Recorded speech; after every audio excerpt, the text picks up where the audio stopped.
ನಮಸ್ಕಾರ ಸ್ನೇಹಿತರೆ. ಈ ತರ ಇನ್ನೂ ಹೆಚ್ಚಿನ ಇನ್ಫಾರ್ಮೇಶನ್ಗೆ, ಹೆಚ್ಚಿನ ಇನ್ಫಾರ್ಮೇಟಿವ್ ವಿಡಿಯೋಸ್ಗೆ ಚಾನಲ್ನ ಸಬ್ಸ್ಕ್ರೈಬ್ ಮಾಡಿ, ಬೆಲ್ ನೋಟಿಫಿಕೇಶನ್ನ ಒತ್ತಿ ನೋಟಿಫಿಕೇಶನ್ಸ್ ಆನ್ ಮಾಡಿ.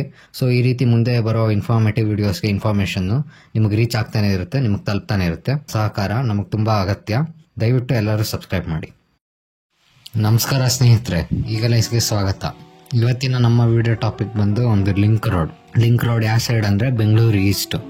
ಸೊ ಬೆಂಗಳೂರು ಈಸ್ಟ್ ಕಡೆ ಟ್ರಾವೆಲ್ ಮಾಡೋದು ತುಂಬಾನೇ ಹೆಕ್ಟಿಕ್ ಮತ್ತೆ ಸಿಕ್ಕಾಪಟ್ಟೆ ಟ್ರಾಫಿಕ್ಗೆ ಫೇಮಸ್ ಆಗಿದ್ದ ಬೆಂಗಳೂರು ಈಸ್ಟ್ ಇವಾಗ ಬೆಂಗಳೂರು ಈಸ್ಟ್ನ ಒಂದು ಪ್ರಮುಖ ಐಟಿ ಹಬ್ಬ ಆದ ಬೆಳಂದೂರಿಗೆ ಈಗ ಈಜಿಪುರ ಇಂದ ಒಂದು ಲಿಂಕ್ ರೋಡ್ ಮಾಡಬೇಕು ಅಂತ ಸರ್ಕಾರ ನಿರ್ಧಾರ ಮಾಡಿದೆ. ಸೊ ಈ ಲಿಂಕ್ ರೋಡ್ ಎಲ್ಲಿ ಬರುತ್ತೆ, ಏನು ಎತ್ತ ಅಂತ ಈ ವಿಡಿಯೋದಲ್ಲಿ ತಿಳಿಸ್ಕೊಡ್ತೀವಿ, ಬನ್ನಿ. ಇದನ್ನ ಸರ್ಕಾರ ನೆನ್ನೆ ಅನೌನ್ಸ್ ಮಾಡ್ತು. ಸೊ ರಾಜ್ಯದ ಉಪಮುಖ್ಯಮಂತ್ರಿಗಳಾದ DK ಶಿವಕುಮಾರ್ ಅವರು ಇದನ್ನ ಅನೌನ್ಸ್ ಮಾಡಿತ್ತು. ಸೊ ಈ ರೋಡ್ ಬಂದು ಈಜಿಪುರನ ಬೆಳಂದೂರು ಕನೆಕ್ಟ್ ಮಾಡುತ್ತೆ. ಸೊ ಮುಂಚೆ ಎಲ್ಲ ಈಜಿಪುರ ಟು ಬೆಳಂದೂರು ಹೋಗ್ಬೇಕಂದ್ರೆ ಹತ್ತತ್ರ 40-45 ನಿಮಿಷ 1 ಅವರ್ ಆಗ್ತಿತ್ತು. ಸೊ ಆ ಟ್ರಾವೆಲ್ ಟೈಮ್ನ ಕಮ್ಮಿ ಮಾಡೋದಕ್ಕೆ, ಜೊತೆಗೆ ಟ್ರಾವೆಲ್ ಡಿಸ್ಟೆನ್ಸ್ನ ಕಮ್ಮಿ ಮಾಡೋದಕ್ಕೆ ಸರ್ಕಾರ ಒಂದು ಮಿಲಿಟರಿ ಜಾಗ ಇದೆ ಮಧ್ಯದಲ್ಲಿ. ಸೊ ಆ ಮಿಲಿಟರಿ ಜಾಗನ ಮಿಲಿಟರಿ ಅವ್ರ ಹತ್ರ ಇಸ್ಕೊಂಡು ಅಲ್ಲೊಂದು ರೋಡ್ ಮಾಡಬೇಕು ಅಂತ ನಿರ್ಧಾರ ಮಾಡಿದೆ.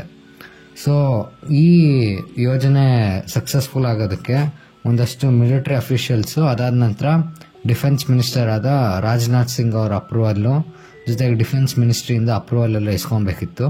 ಸೊ ಅಲ್ಲಿ ಒಬ್ಬರು ಅಧಿಕಾರಿಗಳಿಂದ ಇದೆಲ್ಲ ಕೆಲಸ ನಡೆದು ಸೊ 22 ಕಿಲೋಮೀಟರ್ ರೋಡ್ ಮಾಡ್ತಾರೆ, ಲಿಂಕ್ ರೋಡು. ಸೊ ಇದು ಟ್ರಾಫಿಕ್ನ ಕಮ್ಮಿ ಮಾಡೋದಕ್ಕೆ ಈ ರೋಡು ತುಂಬಾ ಇಂಪಾರ್ಟೆಂಟು. ಸೊ 22 ಎಕರೆ ಈಗ ಆಲ್ರೆಡಿ ಮಿಲಿಟ್ರಿ ಅವ್ರ ಭೂಮಿನ ಇಸ್ಕೊಂಡಿದ್ದಾರೆ. ಸೊ ಇದು ಶುರು ಆಗೋದು ಬಂದು ಈಜಿಪುರ, ಎಂಡ್ ಆಗೋದು ಬಂದು ಬೆಳಂದೂರು. ಸೊ ಇದ್ರ ಮಧ್ಯದಲ್ಲಿ ನೀವು ಬೆಳಂದೂರು ಕೆರೆ ಏನಿದೆ ಅಲ್ಲಿ ರೋಡ್ ಬಂದು ಕನೆಕ್ಟ್ ಆಗುತ್ತೆ. ಸೊ ಈ ರೋಡು ಈಗ ಶುರು ಮಾಡಿದ್ದಾರೆ, ಇನ್ನು ಪ್ಲಾನಿಂಗ್ ಎಲ್ಲ ಈಗ ಶುರು ಆಗಿರೋದ್ರಿಂದ ವಿತಿನ್ 3-4 ಇಯರ್ಸಲ್ಲಿ ಇಲ್ಲಿ ಇರೋವಂಥ ಟ್ರಾಫಿಕ್ ಕಮ್ಮಿ ಮಾಡೋದಕ್ಕೆ ಈ ರೋಡ್ ಒಂದು ಇಂಪಾರ್ಟೆಂಟ್ ಪ್ರಾಜೆಕ್ಟ್ ಆಗುತ್ತೆ. ಈ ಪ್ರಾಜೆಕ್ಟ್ ಎಂತಕ್ಕೆ ಇಂಪಾರ್ಟೆಂಟು, ಈ ಪ್ರಾಜೆಕ್ಟ್ ಎಂತಕ್ಕೆ ಮುಖ್ಯ ಅಂತ ಅಂದರೆ, ಮುಂಚೆ ನೀವು ಈಜಿಪುರದಿಂದ ನೀವು ಬೆಳಂದೂರ್ಗೆ ಹೋಗ್ಬೇಕು ಅಂದರೆ HAL ರೋಡು, ವಿಂಡ್ ಟನಲ್ ರೋಡಿಂದ ಹೋಗ್ಬೇಕಿತ್ತು. ಇಲ್ಲಾಂದರೆ ಇನ್ನೊಂದು ರೋಡ್ ಬಂದು ಸರ್ಜಾಪುರ ರೋಡಿಂದ ಹೋಗ್ಬೇಕಿತ್ತು. ಎರಡೂ ರೋಡಲ್ಲಿ ನಿಮಗೆ ಗೊತ್ತಿರೋ ಹಾಗೆ ಯಾವ ಮಟ್ಟದ ಟ್ರಾಫಿಕ್ ಇರುತ್ತೆ. ಅದರಲ್ಲೂ ಪೀಕ್ ಅವರ್ಸಲ್ಲಂತೂ 3-4 ಅವರು.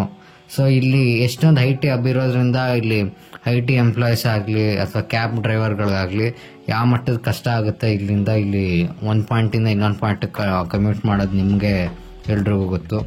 ಅದಾದ ನಂತರ ಈ ಪ್ರಾಜೆಕ್ಟ್ ಎಂತಕ್ಕೆ ಇಂಪಾರ್ಟೆಂಟ್ ಅಂದರೆ, ಇಲ್ಲಿ ರೋಡ್ ವೈಡ್ನಿಂಗ್ ಆಗಲಿ ಅಥವಾ ಲೇನ್ ಜಾಸ್ತಿ ಮಾಡ್ತಾ ಇಲ್ಲ, ಒಂದು ಹೊಸ ಆಲ್ಟರ್ನೇಟ್ ರೂಟೇ ಬರ್ತಾ ಇರೋದ್ರಿಂದ ಸೊ ಇಲ್ಲಿ ಒಂದು 3ನೇ ರೋಡ್ ಥರ ಆಗುತ್ತೆ. ಸೊ ಈ 2 ರೋಡ್ ಜೊತೆಗೆ ಇನ್ನೊಂದು 3ನೇ ರೋಡ್ ಬಂತು ಅಂದರೆ ಇರೋ ಟ್ರಾಫಿಕ್ಕು, ಅದಾದ ನಂತರ ಕಮ್ಯೂಟ್ ಮಾಡೋದಕ್ಕೆ ಇನ್ನೂ ಸುಲಭ ಆಗುತ್ತೆ ಅಂತ ಈ ರೋಡ್ ಸಿಕ್ಕಾಪಟ್ಟೆ ಇಂಪಾರ್ಟೆಂಟ್ ಅಂತ ಹೇಳ್ತಾ ಇದ್ದಾರೆ.